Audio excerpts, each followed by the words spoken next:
Now, here's the thing. This kid's a rookie. That's the other thing. That's kind of the difference. This kid's a rookie. Moody's been around the block. Okay. Moody's been around the block. Now, I know what you're saying about, to me, it's kind of apples and oranges. What if he comes back and he drills 4 of 4 against Baltimore, including a 55-yarder to win it, right? I mean, I get what you're saying on the surface, but, and they don't have, from what I just pulled up, they don't have any other kickers on the roster. So they might have to start bringing in kickers. I don't know, but I'm not going to panic too much after one game with Cleveland missing the field goal and the extra point. They hung in there. They hung in there. We are placing odds for first coach to get fired. Is it Daboll or McDaniel? It's a great question. So here's my thinking.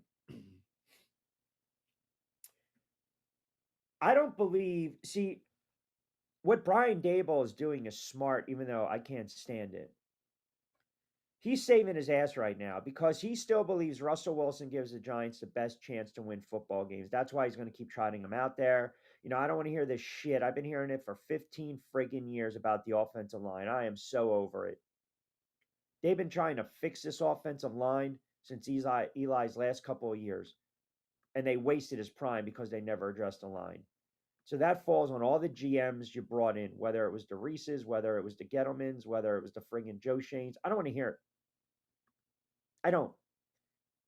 Like talent evaluate, man. Fix the friggin' line. Seriously.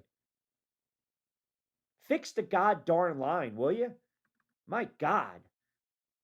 We talk about talent evaluation with the quarterbacks. How about friggin' tackles and linemen? Jesus Christmas. Can you friggin' fix it? So Daboll's going to keep trotting out Russell Wilson. And if they win some games, all that does is buy him time. You start Jackson Dart now, you pretty much have a whole season. There's no excuses. You'll get more reps, first team reps in practice. Here we go. 7, 8, 9 weeks in, and then you start him at 2-6. Then he can defend himself and say, well, give me another season with this kid. I think Brian Daboll sucks as a head coach. I'm sorry. I was never enamored with Brian Daboll. I love the fact that on the road to open up the season, they went for it against Tennessee and got the 2 and made the playoffs. That was Daniel Jones's year and Saquon Barkley.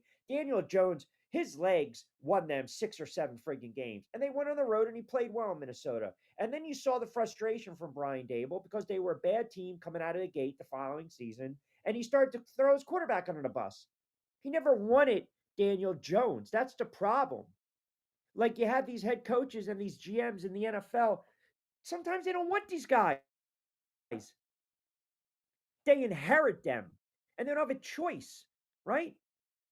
Can't choose your family. You're stuck with them. But like now, because they drafted Dart, his defense is, well, let us work with the kid.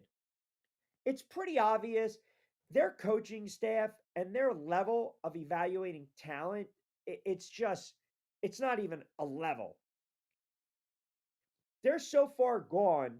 It's a rudderless ship.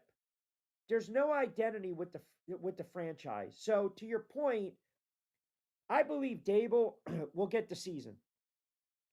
I believe Daboll he will they will give him the season. He'll trot out Russell Wilson a couple more times, who's friggin' cooked, shot. He's done. He's done. I don't even know, and I hate to say this, I don't even know if Russell Wilson really wants to play football anymore. I really don't know. He's made a lot of money. He's got a gorgeous wife. He wants to be, the New York, the lights, the superstar. Go to the Knicks games, wave. Go to Yankee games, wave. Do commercials. I don't know if his heart's really into it, and that's the problem. That's the problem. And I'm going to tell you something else. Going to your point with McDaniel, Vince, because it's a real good question you bring up. Here's one of the reasons that I think McDaniel, as many of you pushed back, was on the hot seat going into the season.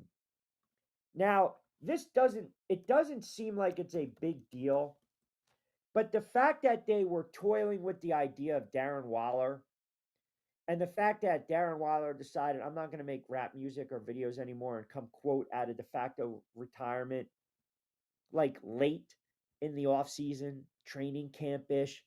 it just tells me they don't have any direction, right? Like you're not seeing that with Kansas City. You're not seeing that with Baltimore. You're not going to see that with the Philadelphia Eagles. You're not.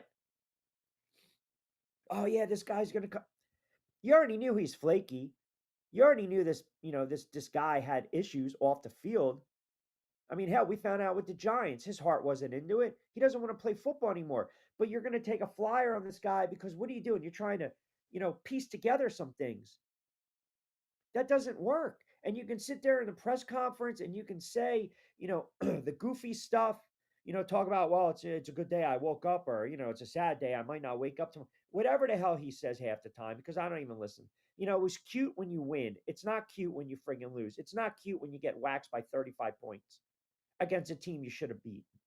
Then you get the issues with Hill. You got Tua. You got players now barking. It's not good. It's not good. And they need to figure it out. They need to figure it out big time because again, you know, you in the NFL, GMs and head coaches, like we know there's 32 spots, right? There's 32 spots in the NFL. So we sit as fans or the media, we sit here and say, why the hell do you want to take that job? Well, there's only 32 open spots. There's only 32 open spots. So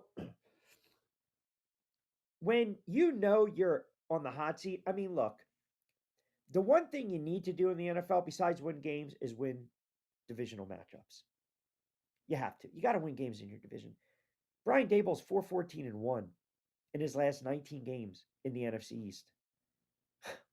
That alone tells you everything. He's not a good head coach. You can talk about the offensive line, the injuries, the talent. Saquon's not running for 2,000 yards behind that offensive line. He's not.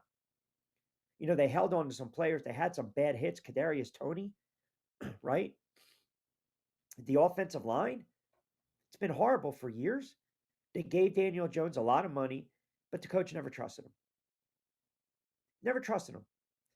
So, chicken or the egg, horse or the carriage. You have a bad offensive line. I'd rather stick Russell Wilson back there and he gets his ass hung out to dry than the Jackson Dart, and you ruin the kid too early. Now, with all that being said, I want to see the kid sooner rather than later. I really do. I want to see him sooner rather than later. That's just me. I think it's sink or swim again in the proposition, but that's just me.